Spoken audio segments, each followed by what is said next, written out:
Baik, Assalamualaikum warahmatullahi wabarakatuh. Perkenalkan, nama saya Rivaldi Adrian. Di sini saya akan membuat tutorial membuat sebuah koneksi dan penyimpanan data ke dalam sebuah database dengan menggunakan bahasa pemrograman Visual Studio 2017 dan database MySQL. Aplikasi yang saya gunakan untuk database adalah SAMPP. Oke, sebelum kita masuk ke proses pembuatan, ada beberapa aplikasi yang harus kita siapkan terlebih dahulu. Aplikasi yang kita siapkan adalah MySQL Connector Net698MSI yang gunanya adalah untuk menghubungkan antara si Visual Studio 2017 dengan aplikasi SAMPP ini. Oke, jika rekan-rekan belum mempunyai, silahkan download terlebih dahulu dengan mencari MySQL Connector Net698MSI di kolom pencarian Google. Lalu jika kalian belum menginstal sebuah SAMPP, install terlebih dahulu. Nah, setelah selesai, maka di sini langkah pertama yang kita lakukan adalah membuat sebuah folder untuk penyimpanan project. Di sini saya sudah menyiapkan sebuah folder untuk penyimpanan project. Selanjutnya kita akan membuat sebuah database. Localhost php myadmin. Nah, untuk versi SAMPP sendiri bebas untuk menggunakan versi yang mana saja. Kita buat semua di sini adalah db, kita buat saja dulu db latihan create. Oke, kita buat sebuah tabel, misalnya tabel pelanggan. Tabelnya ada 4 Oke, di sini pertama ada ID pelanggan, PLG, nama pelanggan. Variabel ini bebas kalian gunakan atau kalian beri sesuai dengan keinginan atau yang dirasa mudah. Lalu di sini ada nomor telepon, lalu ada alamat. Nah, ID pelanggan kita beri saja tipe datanya varchar, nama varchar, nomor telepon kita beri saja varchar, dan untuk alamat kita beri juga varchar. Oke, ID pelanggan kita beri length atau panjang dari sebuah datanya atau 10 saja. Nama pelanggan kita buat 50, nomor telepon 14, alamat 50. Di sini ID pelanggan kita beri primary. Setelah selesai, tekan save. Oke, kita selesai membuat sebuah database dan sebuah tabel pelanggan. Selanjutnya kita buka aplikasi Visual Studio. Oke, ini adalah tampilan awal. Langkah pertama adalah membuat sebuah project baru, new project. Nah, kita pilih di sini bahasa pemrogramannya Visual Basic. Di sini ada C, ada C++, dan lain-lain. Kita pilih Visual Basic. Untuk langkah awal kita pilih saja Windows Form app karena kita membuat sebuah Windows berbasis GUI. Membuat sebuah aplikasi form berbasis GUI. Oke, selanjutnya kita atur nama projectnya di sini ib latihan. Penyimpanan, location kita browse. Nah, di sini kalian bisa memilih dari folder yang sudah kalian siapkan di awal langkah tadi. Select. Oke. Nah, ini adalah tampilan form pertama untuk mendesain sebuah form.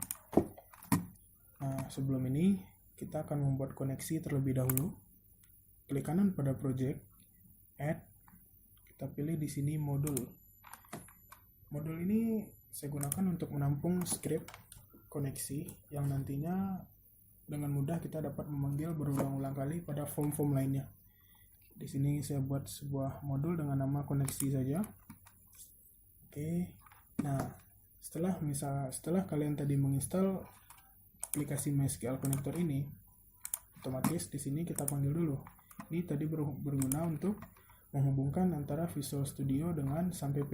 Di sini kita klik extension, kita cari di sini MySQL data. Nah, di sini sudah tampil, kita centang, kita okekan. Di Visual Studio ini, jika kita ingin membuat form yang sudah berhubungan dengan database, kita wajib mengimport driver yang sudah kita install tadi. Misal kita menggunakan MySQL tadi, MySQL data titik MySQL client. Oke, selanjutnya kita perkenalkan variabel-variabel yang mewakilkan komponen-komponen untuk pembuatan koneksi. Kita menggunakan public con as MySQL connector connection.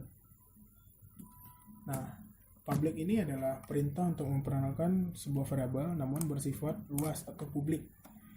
Nah, di sini juga bisa kita perkenalkan menggunakan dim, namun dim itu cuma bersifat lokal atau bersifat suatu objek saja. Selanjutnya public cmd as MySQL comment.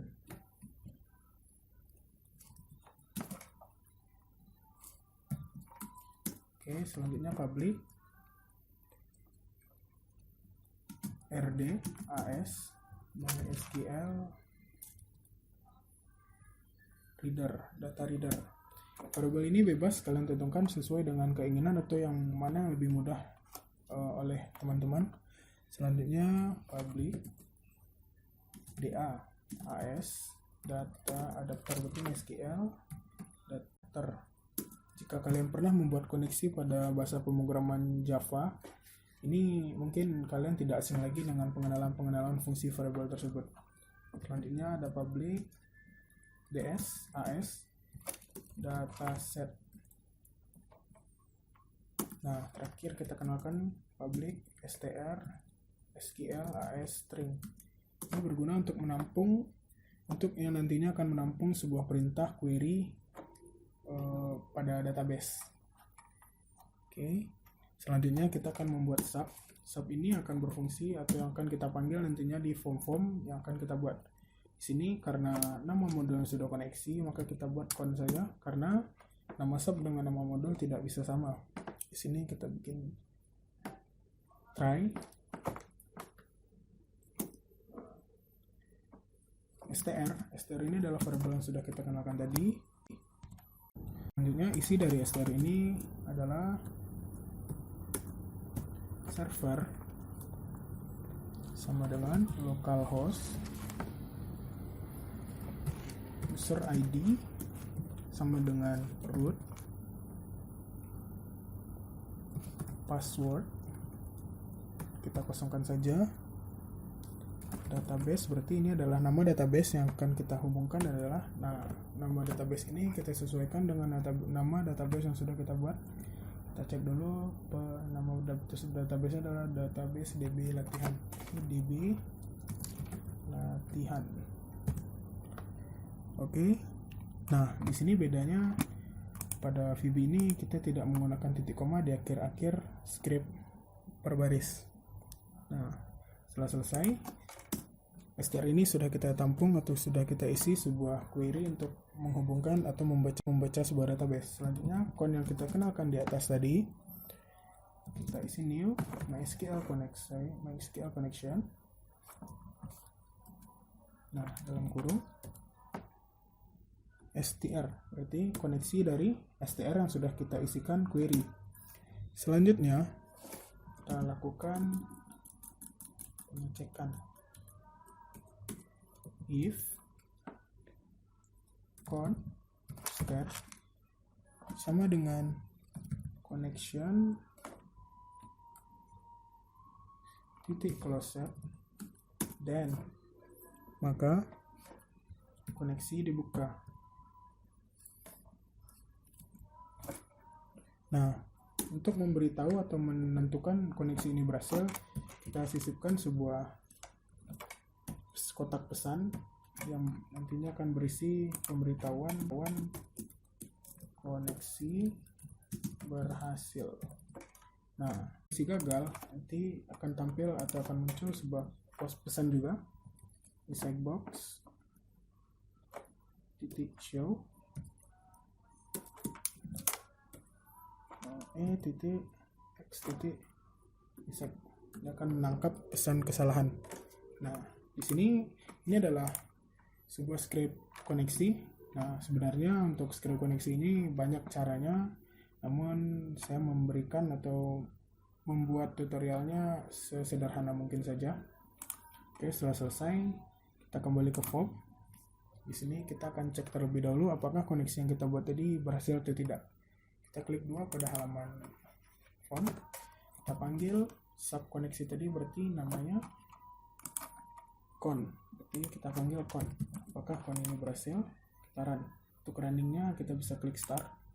Jika nanti akan muncul pesan, maka akan berhasil.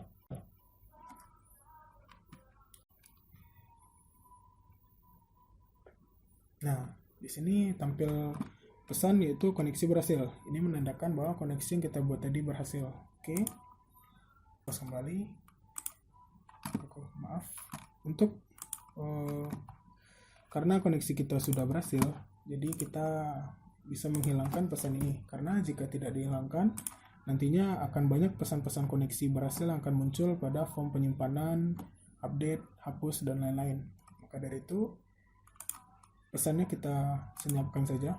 Nah, di sini studi kasus kita pertama adalah menyimpan data pelanggan, yaitu ada ID pelanggan, nama pelanggan, nomor telepon, dan alamat. Oke, akan mendesain formnya sesederhana mungkin saja, karena kita lebih fokus untuk koneksi dan coding penyimpanan saja. Dan untuk mendesain, teman-teman juga sudah mulai paham atau sudah banyak yang paham. Kita menggunakan panel untuk kepalanya dulu. Oke, kita warna terserah yang setidaknya agak sedikit menarik. Misalnya dark salmon. Oke, dan backgroundnya kita beri. Nah, di sini untuk mengganti sebuah background, warnanya ada back color. Kita beri yang versi web saja, warnanya kita beri salmon saja. Nah, atau misalnya kalau terlalu norak, kita bikin yang sedikit lebih terang. Nah, ini saja. Oke. Lalu jika rekan-rekan ingin menyisipkan sebuah foto atau membuat background ini berupa foto, kalian bisa memilih background image dan import foto tersebut. Nah, itu akan saya terangkan di pertemuan selanjutnya. Nah, oke, di sini saya membutuhkan sebuah label untuk membuat judul dari form tersebut. Klik label, cari teks. Buat di sini form pelanggan. Kita bisa mengatur ukurannya di bagian font. Kita klik tambah. Nah, kita ganti size-nya menjadi misalnya 20. Nah, kita ganti warna juga bisa di for color. Ganti warnanya sesuai misalnya warna marun. Nah, lumayan menarik. Selanjutnya kita beri label. Untuk pertama adalah ID pelanggan. Berarti di sini kita copy paste saja supaya lebih cepat.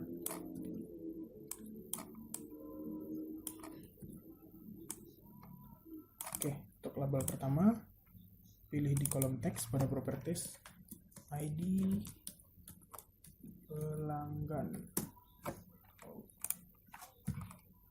Selanjutnya nama pelanggan. Selanjutnya adalah nomor telepon. Dan terakhir ada alamat. Nah, untuk ID pelanggan, kita bisa menginputnya melalui sebuah text box. Kita cari text box. Kalau rekan-rekan bingung atau susah mencari, kita bisa ketik di sini text box. Nah, centang tombol panah ini multiline, ini berfungsi untuk mengatur ukuran text box yang akan kita inginkan. Nah, oke, kita copy paste saja supaya lebih cepat. Nah, untuk alamat, karena isi atau value-nya itu lumayan banyak atau lumayan besar, kita bisa membuatnya menjadi text area. Oh, maaf, text box. Nah, kita text box saja juga boleh.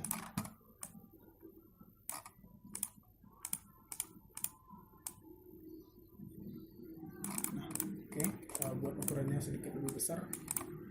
Nah, di sini kita membutuhkan sebuah tombol untuk perintah menyimpan. Kita buat di bawah saja. Kita ganti namanya menjadi simpan. Oke. Nah, sebelum masuk ke pengkodingan, kita ganti dulu variabel dari teks-teks input ini, yang mana tujuannya adalah untuk mempermudah dalam pemanggilan atau pemberian coding. Sini ID pelanggan kita cari tidak teks, kita mencari name. Bedanya teks dengan name, teks itu kita memberikan nilai yang hanya tampil atau yang hanya dilihat. Namun kalau name itu adalah variabel dari teks tersebut untuk pemanggilan pada pengkodingan. Jika ID pelanggan berarti txt, IDP atau ID PLG. Ini sesuai atau terserah berdasarkan atau kemauan dari teman-teman. Txt nmpLG, lalu ada txt notel, terakhir alamat berarti txt alamat. Nah, setelah selesai, kita akan menyimpan atau perintah simpannya akan kita masukkan ke coding simpan. Berarti disimpan. Oke, untuk coding simpan, di sini kita akan membuat sebuah validasi. Jika salah satu dari teks ini ada yang kosong, maka data tidak bisa disimpan. Berarti if txt id plg titik teks sama dengan kosong, atau txt nmpLG titik teks sama dengan kosong, atau txt no telepon titik teks sama dengan kosong, atau txt alamat titik teks sama dengan kosong, maka nah di sini dan yang kelupaan. Oke, maka tampil pesan checkbox data masih ada yang kosong atau data tidak boleh kosong. Itu ada si programmer. Selanjutnya LC. Mungkin kebanyakan dari rekan-rekan sudah banyak yang tahu apa penggunaan if else ini. Jika tidak terpenuhi pada pernyataan pertama, maka kerjakan pernyataan kedua. LC call con, berarti kita memanggil koneksi tadi, subkoneksi, lalu kita perkenalkan. Nah, di sini kita sudah memperkenalkan pada modul koneksi yaitu str dan sql. Maka kita tidak perlu memperkenalkannya kembali. Di sini berarti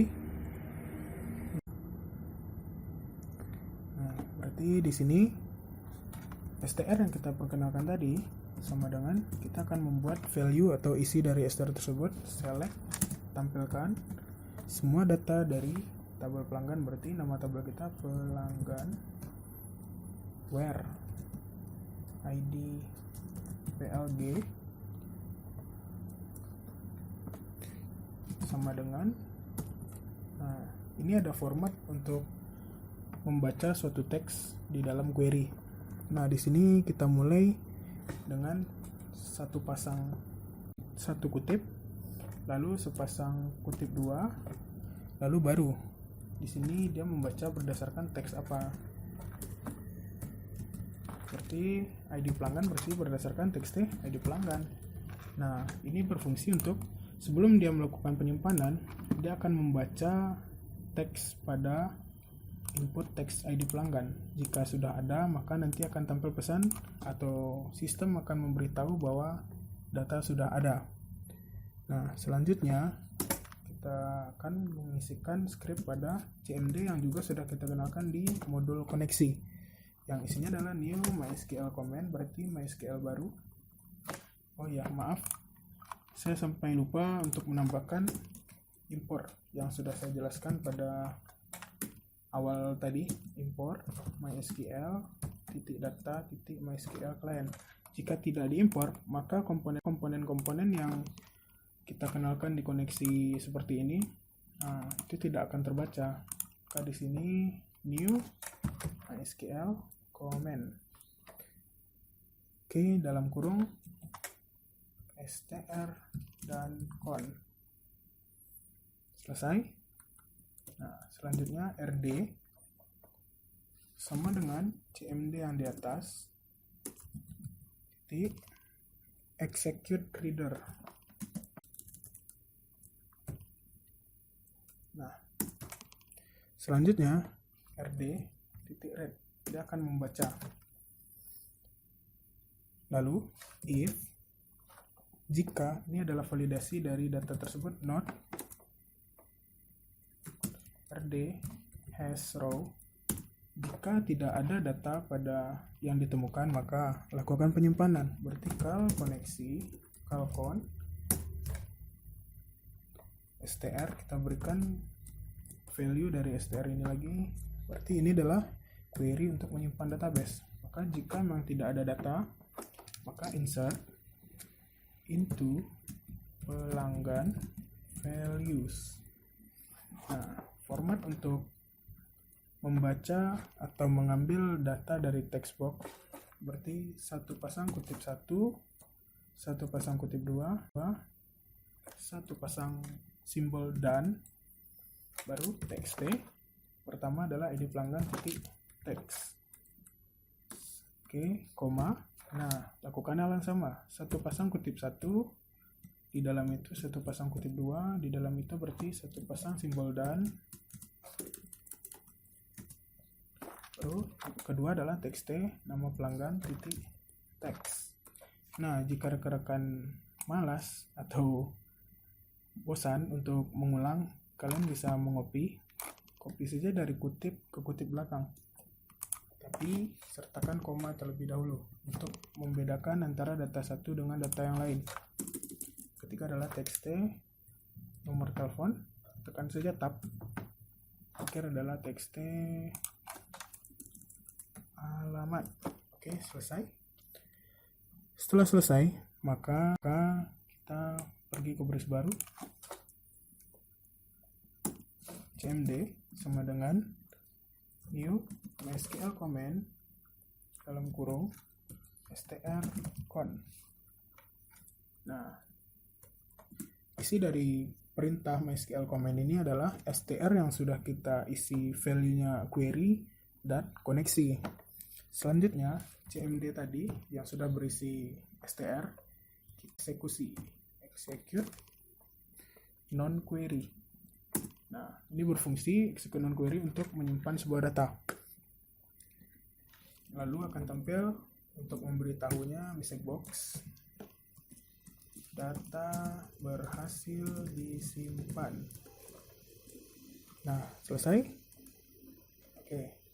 Di sini berarti else, berarti di sini kita beri else jika tidak terpenuhi, maka munculkan message box, data gagal disimpan. Selesai. Nah, mari kita coba terlebih dahulu apakah ini berhasil. Start. Oke, ID pelanggan kita isi saja P001, nama pelanggan Rivaldi, nomor telepon 0812, terserah, alamat Padang, simpan. Berarti di sini ada terjadi error. cmd execute reader.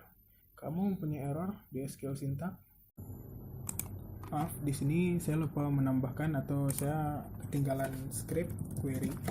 Di sini select from pelanggan. Nah, kita ulang kembali, kita start.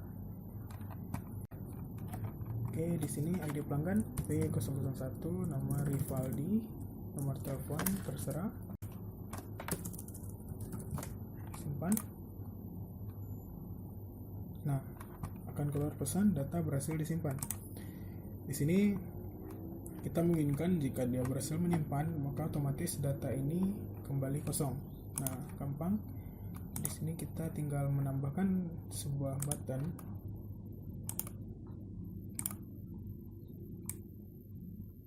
Oke, kita ganti namanya dulu menjadi batal. Nah, batal ini isinya, nah, untuk mempermudahnya kita membuat sub saja yang nantinya akan kita panggil, sama fungsinya seperti con yang kita panggil di koneksi. Jadi fungsi dari sub tersebut bisa kita panggil berulang-ulang kali. Misal kita buat di kelas form 1 sub bersih. Nah, di sini adalah yang akan kita bersihkan adalah txt ID pelanggan titik teks sama dengan kutip 2 txt nm pelanggan titik teks sama dengan kutip 2 txt nomor telepon titik teks sama dengan kutip 2 txt alamat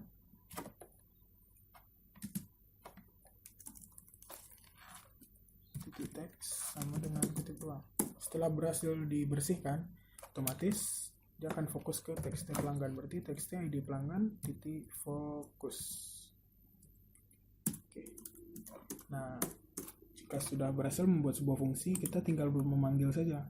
Berarti di dalam batal ini kita cuma memanggil kal bersih. Oke, tidak menggunakan kal juga bisa, kita bisa menghapus kal. Nah, setelah itu kita pengennya setelah berhasil menyimpan, dia bersih otomatis, berarti sini bersih. Start. Oke, kita tes kembali. Di pelanggan yang tadi sudah P001, sekarang P02 Adrian. Alamat Pariaman. Simpan. Oke, otomatis sudah akan bersih kembali. Kita bisa cek di database apakah kita berhasil menambahkan data tersebut. Nah, ini data yang sudah kita tambahkan tadi. Berarti kita sudah berhasil menambahkan data ke dalam database. Nah, untuk selanjutnya kita ingin mencari atau menampilkan data ini di form kita. Namun, karena waktunya sudah lumayan panjang, kita lanjutkan di form atau di tutorial selanjutnya. Baik, sekian tutorial dari saya. Jika kalian suka, kalian bisa like. Dan nantikan video tutorial selanjutnya. Assalamualaikum warahmatullahi wabarakatuh.